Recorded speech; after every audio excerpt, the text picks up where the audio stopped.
سے خطاب کر رہے ہیں۔ خراج تحسین پیش کرتا ہوں کیونکہ یہ بڑا مشکل تھا، کیونکہ ابھی جو چیف سیکرٹری صاحب نے بتایا کہ کتنی مشکل زیادہ رکاوٹیں تھیں اور کتنی مشکلوں سے یہ رکاوٹیں ہٹائی گئی ہیں۔ پھر بینکوں کے ساتھ بات چیت کی گئی، اسٹیٹ بینک کے چیئرمین نے سارے بینکس کے ہیڈ سے بات کی، کیونکہ بینکوں کو بھی کوئی پریکٹس ہی نہیں ہے کہ چھوٹے لوگوں کو گھروں کے لیے قرضے دیے جائیں۔ پھر اس کے لیے ایک جو فورکلوجر لا یہ قانون بڑی دیر سے عدالتوں میں پھنسا ہوا تھا، اور یہ ہم نے آ کے پھر 2 سال لگے ہمیں اس قانون کو پاس کروانے سے عدالتوں سے۔ اس سے کیا ہوا کہ پہلی دفعہ بینک اب پیسے دینے کے لیے تیار ہو گئے۔ جب تک یہ قانون نہیں تھا بینک پیسے دینے کے لیے تیار ہی نہیں تھے، مورگیج فائنینسنگ کے لیے، گھروں کے لیے پیسے۔ تو یہ وہ قانون پاس کیا جس کے لیے میں عدلیہ کا بڑا شکر گزار ہوں۔ اس کے بعد بینکوں کے ساتھ پھر بات چیت ہوئی، اور ابھی بھی میں یہ کہنا چاہتا ہوں کہ ہمارے جو بینکس ہیں ان کو عادت نہیں ہے اس چیز کی، اور بینکنگ سیکٹر کو بالکل سروس نہیں کیا جا رہا یہ جو غریب لوگ ہیں۔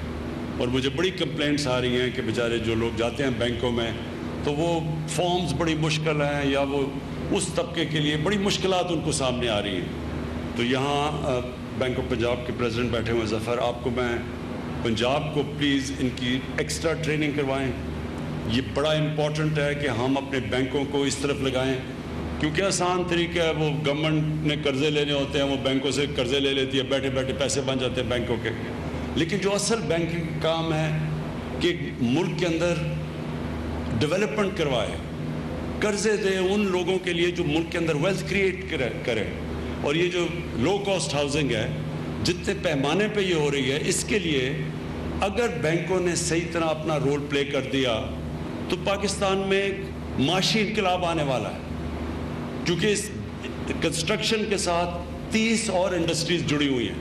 تو جیسے کنسٹرکشن شروع ہوتی ہے یہ گھر لو کاسٹ، تو 30 اور انڈسٹریز چلنی شروع ہو جاتی ہیں، روزگار ملنا شروع ہو جاتا ہے، ویلتھ کریشن یعنی ملک کی دولت میں اضافہ ہونا شروع ہو جاتا ہے، اور اس سے ساری اکانومی کا انجن چل پڑتا ہے۔ تو ہمارے ملک میں تو جو حالات ہے پچھلی ابھی تک جو اکانومی کے، یہ ہے ایک ایسا سیکٹر جو سارے ملک کو اٹھا سکتا ہے۔ تو اس لیے بینکوں کے لیے بڑا ضروری ہے کہ اس میں پوری طرح اپنے بینکوں کی ٹریننگ کروائیں، اس کو ایڈورٹائز کریں، پورا اپنا رول پلے کریں۔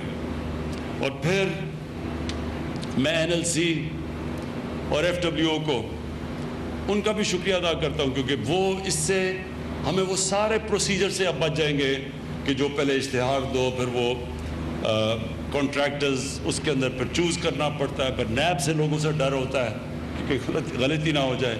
اس لیے سیدھا FWO اور NICL کو کہہ دیا ہے کہ وہ آ کے اس ہاؤسنگ کے اندر شرکت کریں جو پیری اربن ہاؤسنگ ہے۔ اور کیونکہ ان کے پاس وہ جلدی بھی کرتے ہیں، اگر گورنمنٹ کی پیمنٹ دیر ہو جائے تو وہ رکتے بھی نہیں ہیں، کیونکہ ان کے پاس اپنے پاس ریسورسز ہیں۔ تو یہ انشاءاللہ ایک نیشنل پروجیکٹ شروع ہو رہا ہے جس کا اصل مقصد وہ تنخواہ دار طبقہ جو کبھی بھی پیسے اس کے پاس اتنے نہیں اپنا گھر لینے کے لیے، اس کے لیے گھر بھی بن جائیں گے، ملک کی ساری اکانومی بھی چل جائے گی، ویلتھ میں بھی اضافہ ہو جائے گا، 30 اور انڈسٹری بھی چل جائیں گی، اور نوجوانوں کے لیے روزگار بھی بن جائے گا۔ تو میں آج مجھے بڑی خوشی ہے اس کی انوگریشن کر رہا ہوں، لیکن میں اب یہ چاہ رہا ہوں کہ ہم جلدی باقی سارے پروجیکٹس کی شروع کریں، اور تاکہ ان کی بھی ہم گراؤنڈ بریکنگ سیرمنی جو آج کی ہے۔